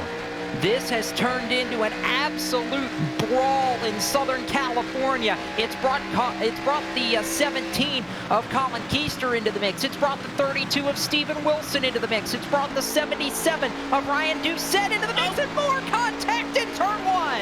Oh, Keister with a bit of contact as he cut across the nose of Brandon Cattell. That's going to get the Splash and Go Chevrolet machine out of the mix as Hurst is hurt on that race car. But a lot of drivers not so happy with the 48 right now, James. One driver loving all this, though, Stephen Wilson, who has just sat back as they've tried to wreck each other and picked everybody off one by one by one. All of a sudden, here comes Wilson trying to get that 12 spot from Cattell. And in all of this madness, coming to 18 laps to go, the drivers who have stayed out and lead this race, Zach Novak, Donovan Strauss, Jarl Tyen, Mitchell DeJong rides in the 4th position, 8 seconds back. They're going to catch those 3 if it stays green, but I admire the tenacity that Novak, Strauss... Oh, Cattell is in the fence off of 2. He got moved by the 32 of Stephen Wilson. However, we keep it green, but Cattell shoved into the fence by the 32 machine. That was coming for about the last 5 laps or so. It was just a matter of who and when, and Cattell gets the worst of it as Wilson goes into 12th outright. You'll see what happened on your screens. It was just a big move out of 2 that Wilson put to the back of Cattell, and Brandon Cattell all the way back down to 20th. They're 2 wide, choppy, maybe 3 wide as they head back towards turn 1. Colin Keister got a big block thrown on him, and now Jake Matheson to the back bumper of the 17. Oh, Colin Keister obviously upset with what happened earlier, and Matheson going to try and move past the Mangle machine of Taylor Hurst. Santiago Tires going to try to do the same as well. Tires to the bottom now, moving on Hurst. Tires taking advantage of all the action the same way that Stephen Wilson just did, and Blade Witt might do the same. He looks to the inside of Taylor Hurst as they exit for working up on 15 laps to go at Auto Club. The radios are loud, the tempers are flaring here at Fontana. This has gotten big in a hurry. Another block. Keister to the bottom of the racetrack and almost gets a shot from Matheson in 1. And I don't know how much longer you want to do that. We've seen the tempers are up. The patience has gone to 0 here as we work 16 laps to go. We'll see what Matheson does this time. Keister doesn't throw the block. 52 to the bottom of the racetrack. 52 inside. Matheson now looking on Keister, who will give way, I think, in short order because he's got to worry about Santiago Tires, who has been sitting and waiting for his moment to pounce. Here comes the 4 underneath the 17 out of the corner. All this is going on, and we should take note that up front there is going to be a battle for the lead in relatively short order. Zach Novak still has it by about 2 seconds over Donovan Strauss, but the driver on the move is the driver who dominated the middle portion of this race. Mitchell DeJong up to 3rd, about a second to a second and a half, a lap faster than the 2 drivers he is chasing. Novak hoping for a miracle. DeJong trying to make something happen. Coming to the line, it'll be 14 laps to go and about 4 seconds separating Mitchell DeJong from what would be a huge victory, but he's not picking up as much time now. Blake McCandless, Novak picks up the pace.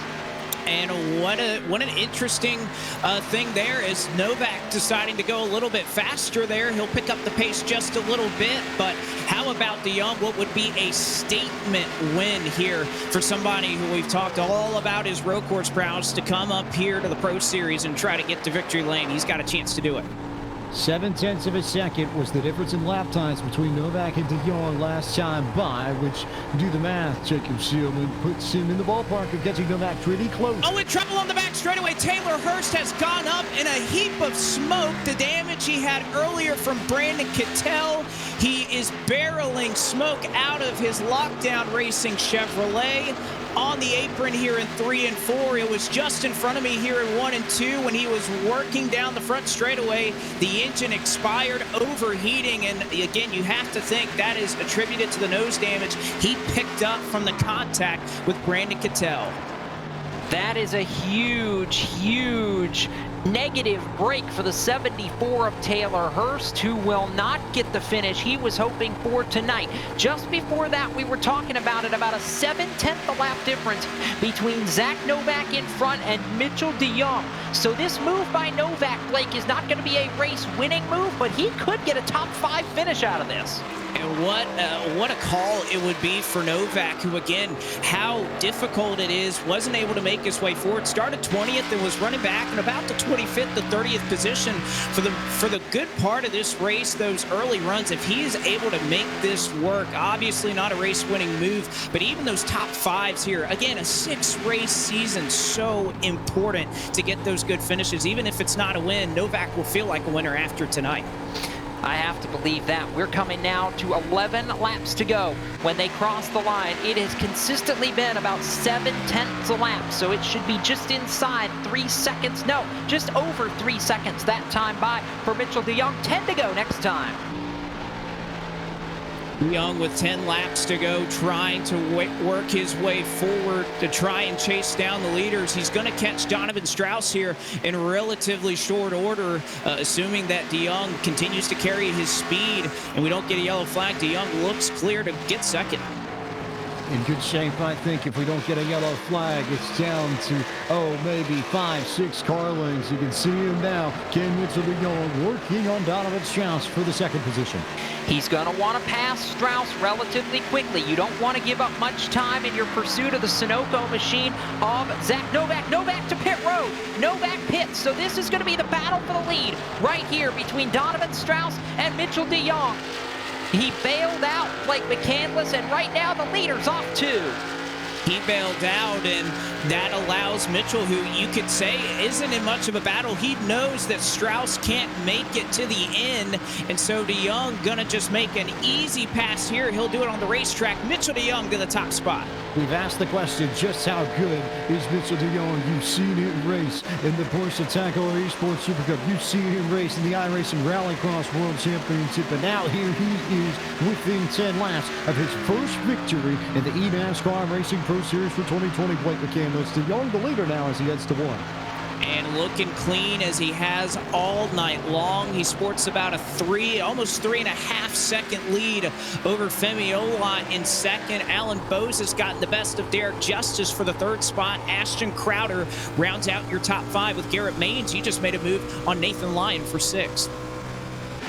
Big move there to get up to the 6th spot for Garrett Maines to clear line. He's got Ashton Crowder that he'll try and work on next. Derek Justice about a second up the road here, so maybe just Maines and Crowder fighting for that 5th position as we start working towards 5 laps to go, Jacob. Closing in on the 5 to go mark. It's 8 to go as they come back to the line in the battle between 2 teammates for a spot in the top 5. Ashton Crowder has it, Garrett Maines wants it, and Nathan Lyon is trailing back to turn 1. And Nathan Lyon trying to do all he can, but right now it is Maines with the advantage. They came in just a lap separated, so Maines a very slight advantage on the tires. He gets off the corner, but they are dead even as they work down the back straightaway. Absolutely nothing between Maines and Ashton Crowder entering turn 3. This, the best battle amongst drivers in the top 10 until you get to Vicente Sound, Steve Wilson and Ryan Doucette and company. But Crowder for the moment still P5. 7 to go as they work off turn number 4. And again, the 2 teammates in lockstep formation for Elliott Sadler Esport out front. However, by 3.5 seconds, it's Mitchell de Jong. Mitchell de Jong, again, no worries in front of him. The only thing he has to worry about is actually Donovan Strauss, who he lapped or passed just about a lap ago. Strauss is off the pit lane, and I'm sure the VRS Chevrolet will let him by here. One thing we might want to watch in the final few laps of this race, Alan Bowes and Femi Ola, those two within 7/10 of a second of one another. And that battle might not be over yet for second, but the well back of DeYoung is now 3.4 seconds clear. Coming to 6 laps to go, and it may not just be Olan and Bowes. Derek Justice is not far back of Bowes as well, and Bowes has certainly picked up the pace to Femi Ola in the last couple of laps. So maybe a 3-horse race for the 2 spot, all behind DeYoung. The battle for second back to 1 and 2.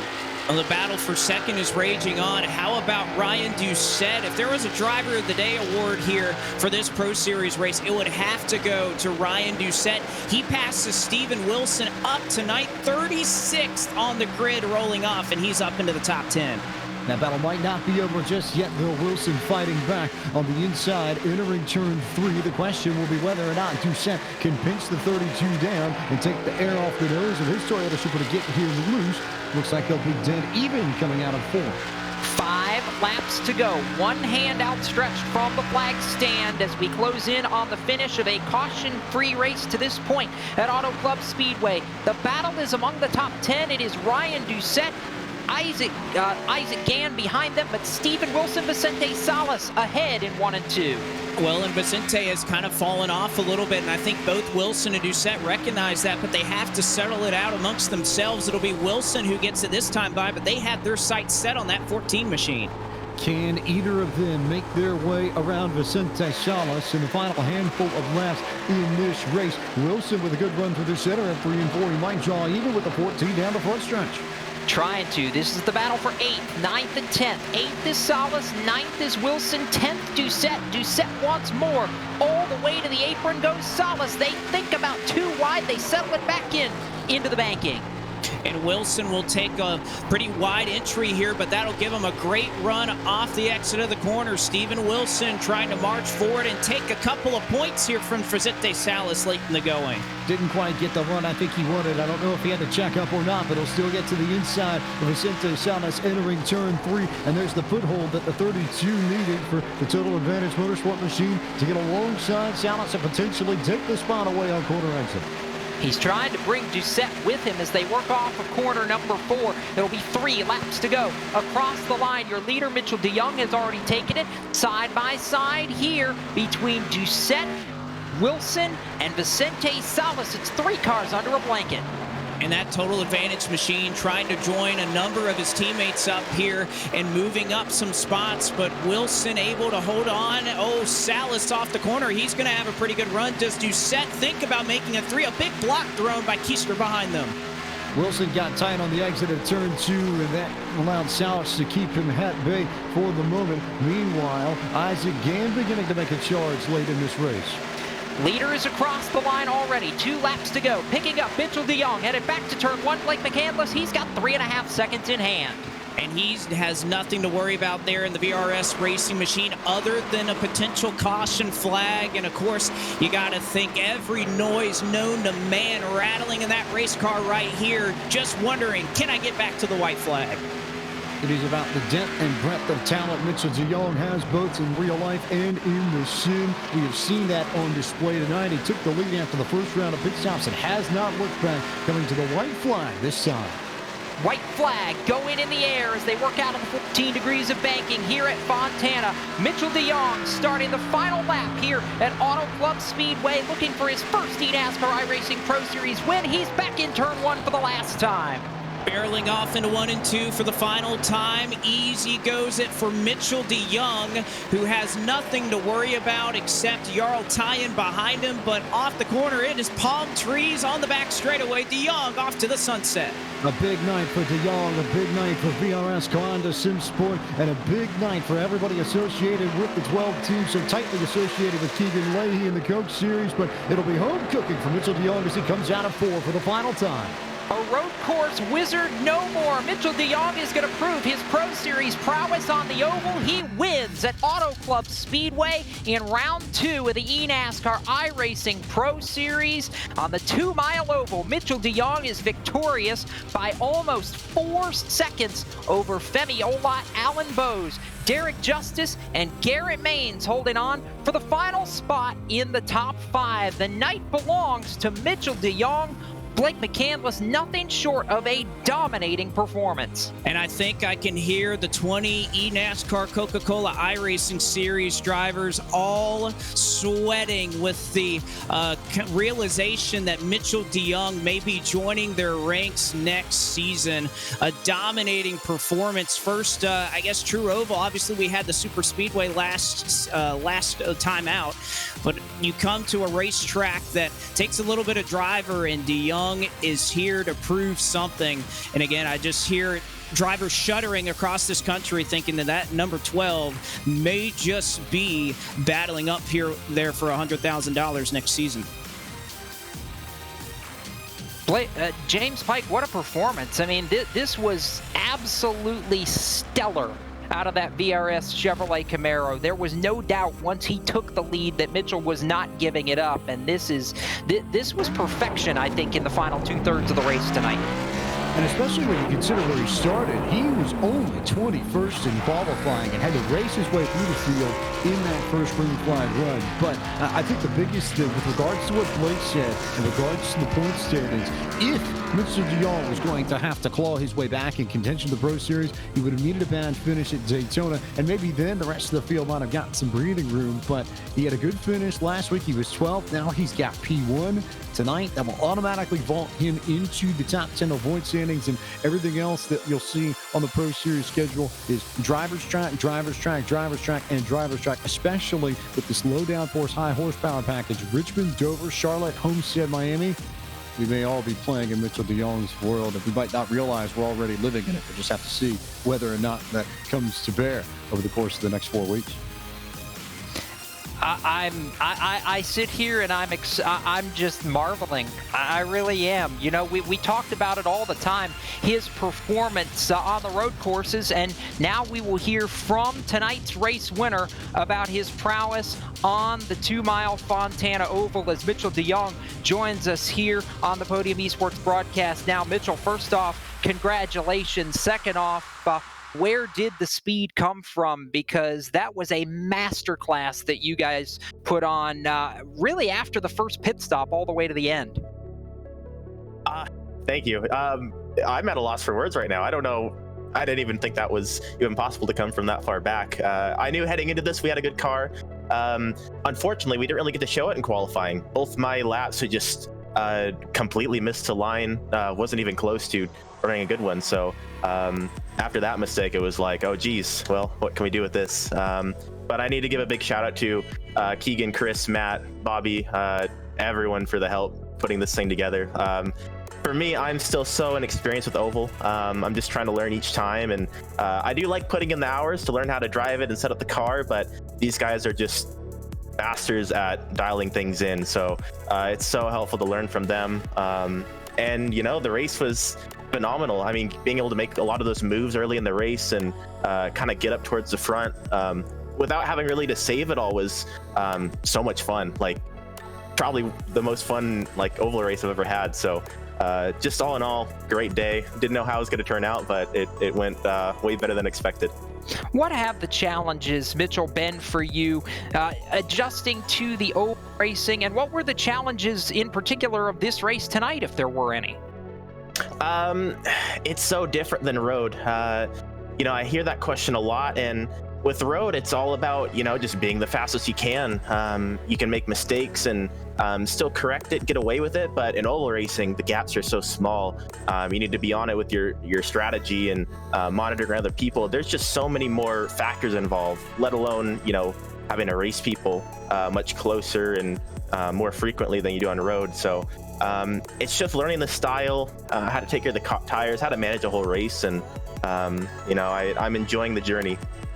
I know I don't have to tell you this, even if it is you're from Temecula. This is as close to a home track win, particularly in this series, that you're going to get. How sweet is it to be able to seal the deal at Auto Club Speedway?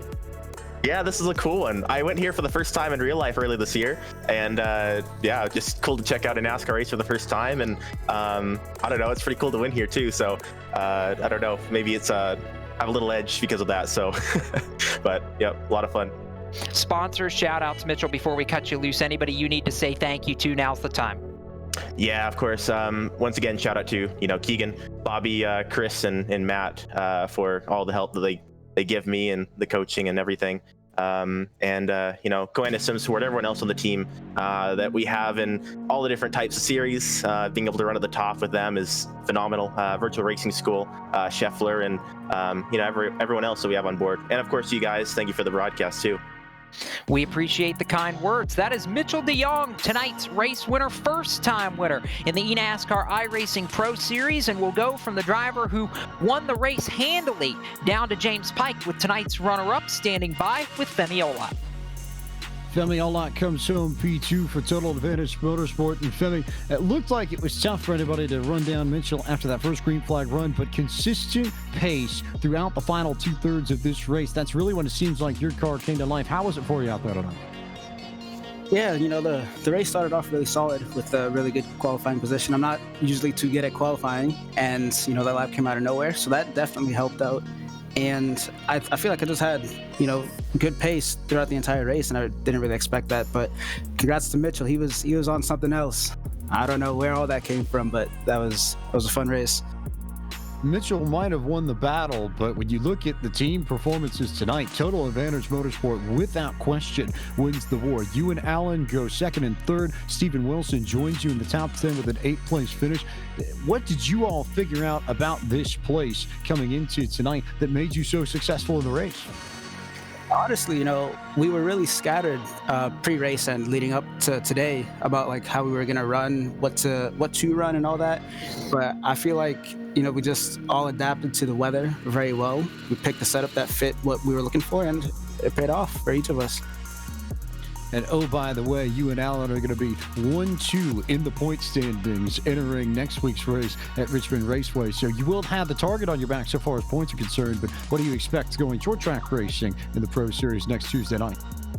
Hopefully I could just, start off the race well again with another solid Q effort. I feel like that really helped me out tonight. And if I could do that next week, then, maybe we can get another solid finish. I know there are plenty of people to make it happen for you, Femi. Who do you need to thank for tonight's runner-up finish? Got to thank you guys for broadcasting. Got to thank iRacing for the series and the people who watch the series. And thanks to my team, Total Advantage. Like you said, 3 of us in the top 10. It's a really good start this week and last week. Hopefully we can keep up the momentum. Thanks to Houston Hamer, Justin Langert, and Jarrett Liebert for all the work they've put into the sets. P2 tonight for Revere, Massachusetts is Femi Olot. Thanks for taking the time to chat with us, and we'll see you next week from Richmond, Femi. Thank you. P2 for Femi Olot. We turn our attention now to the driver who finished in the 3rd spot. Teammates, the 5 car, the 21 of Alan Bose, now with Blake McCandless. And Alan, I know we talked a good amount of times over the course of the Road to Pro season, and you never know what can happen here in the Pro Series. But how does points leader through two of 6 races sound to you? It sounds pretty good, but with that drop, can't necessarily say that just yet. As of right now, Malik and Mitchell are still atop the standings, but without the drop, feels pretty good. P2, P3. Jarrett, Houston, Dustin, they all put in a lot of work this week. Really found us a lot of speed because I think we were a little bit off as of yesterday. So can't thank them enough. The setup was absolutely flying on the long run. It certainly was, and that just seems to be the case. Obviously, you have your teammate in second. What is it that perhaps just fits your driving style? We saw Stephen Wilson make his way forward a little bit later in the run. These Total Advantage machines just always seem to really come to life 20 or 30 laps. So these races that play out, and obviously we didn't have a single yellow flag drop tonight, really just seems to be in y'all's favor. Yeah, first of all, I'd like to thank the whole field. I mean, everybody ran a pretty clean race. It's not very often that these go green the entire way, so that was pretty awesome to get a full race in without a caution. But as far as the Total Advantage machines, we usually build for the long run. So anytime that we can get a long run, it certainly plays into our favor. All right, well, we moved forward from Auto Club, but again, one of the interesting things about this Pro Series, not a long turnaround before we'll see you back out next Tuesday night. Any plans or thoughts as we continue to move forward on the schedule? Yeah, the next two races are both fairly different tracks than what we've already raced at. You know, we've got the short track of Richmond, and then we have Dover right after that, and then we finish the season out with 2.5 miles. So we might see some new faces up at the front next week and the week after, just for the fact of how different they are tracks. You know, I got to thank Windshield Deep and One Designs for being on the car once again this week. Brought a new paint scheme out this week. I think it looks a little bit better than the last week. And yeah, the next 2 weeks are going to be the make or break for the season for me. And hopefully I can lock myself into Coke next year. Well, we'll hope for the same to you. We'll throw the mic one more time. Anybody else you need to give a shout out to? This is your opportunity to do so. Yeah, I got to thank everybody at Total Advantage and Dead Zone. There's a lot of people. I may not be able to remember them all, but Femi for sure. He found something in the race. I was very impressed by him. Congrats to him on the P2, and once again, congrats to Mitchell on the win. Mitchell's out here doing things that we knew he was going to come into this series and do. I got to thank Houston Hamer, Dustin Lingert, Jarrett Liebert again. Those guys put in a lot of work on the set this week. Everybody else, Nathan Lyon, Brandon Wilkinson, I almost forgot about him. My spotter, he does a phenomenal job every race. He did a great job in the Coke Series for Casey, and he is carrying that over to the Pro Series for me. All right, Alan, it's been a habit to come up here in the booth, and we'll wish you best of luck for the last 4 races here in this Pro Series. All right, thank you. It's been an interesting one, and now with the top 3 spoken to, we'll give you a look at the full field rundown from tonight's race at Auto Club Speedway, led by the driver out of Temecula, California, Mitchell DeYoung, who took to victory lane, the VRS number 12 this evening, as we get the full results up on screen. Femi Olot coming home in the 2 spot tonight. Alan Bowes with a 3rd place finish, Derek Justice in 4th, and Garrett Maines in 5th. Ashton Crowder comes home with a solid result, P6. Nathan Lyon was 7th. Stephen Wilson 8th. Ryan Doucette, what a charge he put on, 36th to a 9th place finish. And pole sitter Vicente Salas led early, just never able to quite get the speed he needed in the second half of the race. Finishes 10th, James Pike. Isaac Gann brought the 22 car home in the 11th position. 12th, a similar run to Doucette for Santiago Tires, 39th to 12th at the end of the day. A big night for the Ford car. Jake Matheson was around the top 10 all night. He finished 13th. 14th went to the 33 of Michael Guest. Blade Witt, 25th to 15th. So a few more Chargers. Guest was 37th to 14th, by the way. So a lot of hard Chargers in this group. Colin Keister finishes in the 16th spot. 17th went to Justin Bolton. Chris Overland, 40th to 18th. Eddie Kerner, 26th to 19th. And Matt Busha completes the top 20 after starting in 32nd place. Cameras. Last week's winner, Malik Ray, finishes off in 21st. 22nd goes to Michael Gariglia. 23rd goes to Alex McCullum, another marcher through the field. He started all the way back in the 31st position. Jose Solis Jr. finishes up in 24th. 25th goes to Eric Smith. 26th was Colin Bowden. 27th was Michael Gonzalez. Strategy tried to work out, but it didn't exactly go as planned for Brian Schoenberg, who comes home in 28th. 29th was to Dylan Duval, and Brandon Cattell, who looked on pace for about a 15th place finish, doesn't exactly get that after some contact. He falls all the way back outside to 30th place. Jacob. Yeah, Cattell, one of those drivers that had a very disappointing result tonight. Also disappointing results for Seth DeMerchant, Zach Nichols 32nd, Danny Hansen 33rd, Zach Novak in 34th, and Steve Sheehan in 35th. Donovan Strauss was 36th tonight. Brian Mercurio 37th. Jarl Tyen 1 lap down was 38th. 3 laps down in 39th was Anthony Burrows, and 13 down out of the race in 40th was Taylor Hurst after the engine went south on his number 74. That's a look at the full field rundown from race number 2 of the eNASCAR iRacing Pro Series as we get set to wrap things up tonight here on Podium Esports. Blake McCandless, I think the big takeaway tonight, Mitchell DeYoung is very, very fast and very, very dangerous going forward.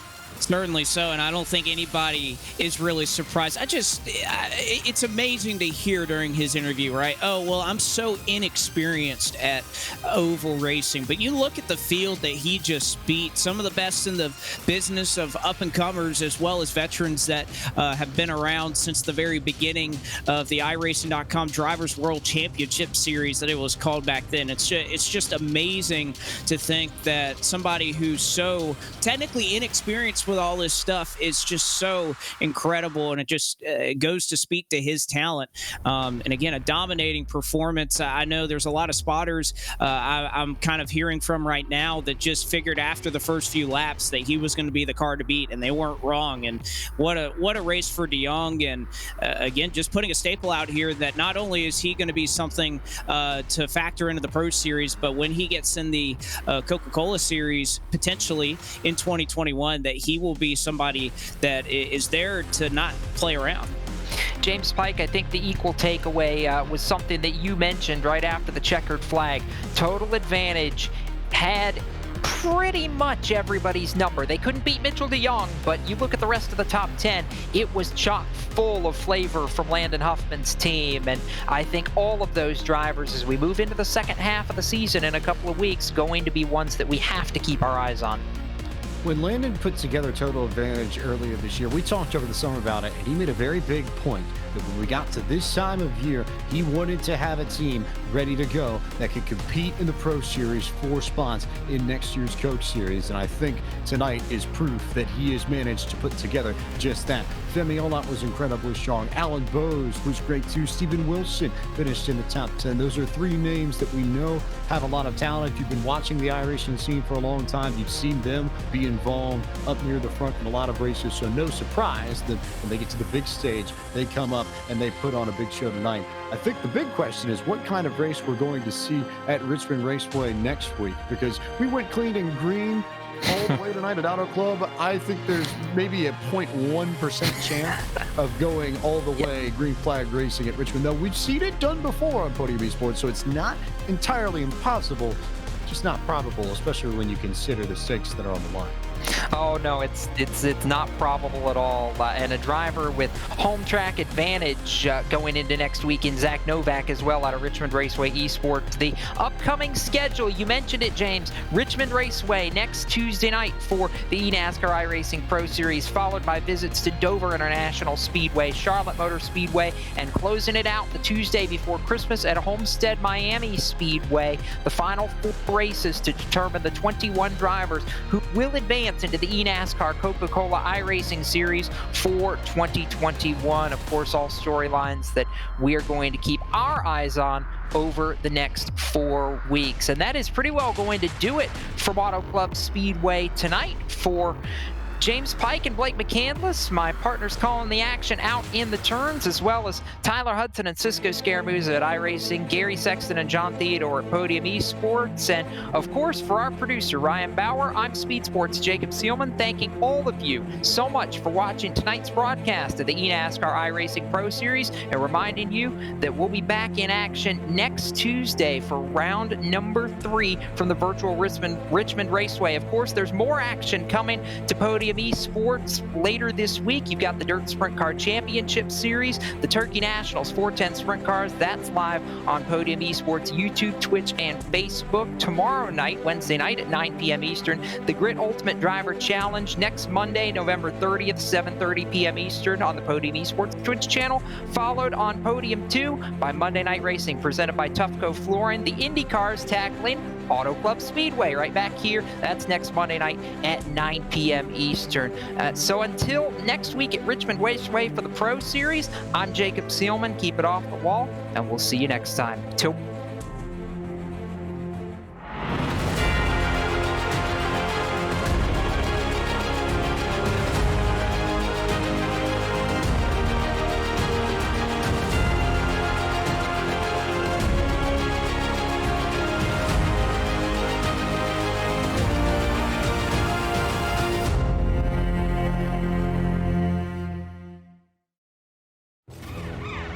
Team Rick, Team Rick, Team Rick, Team Rick, Team Rick. Yes. Oh no.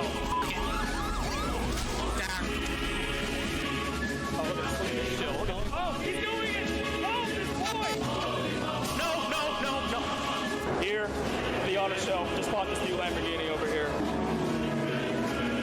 Inbred shit, dude. Like here, right? And then. Massive dog, honka bankaloo. Big old pond honking for it. Oh, my. This is the strat, by the way. You have 15 seconds to catch me. Let's go, driver.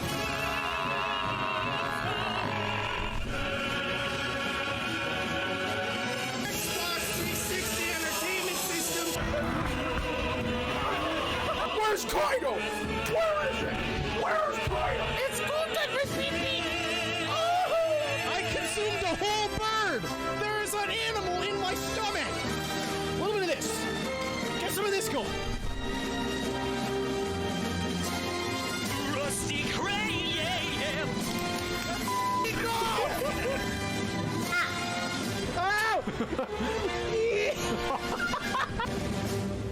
This is your fault! You're responsible for this!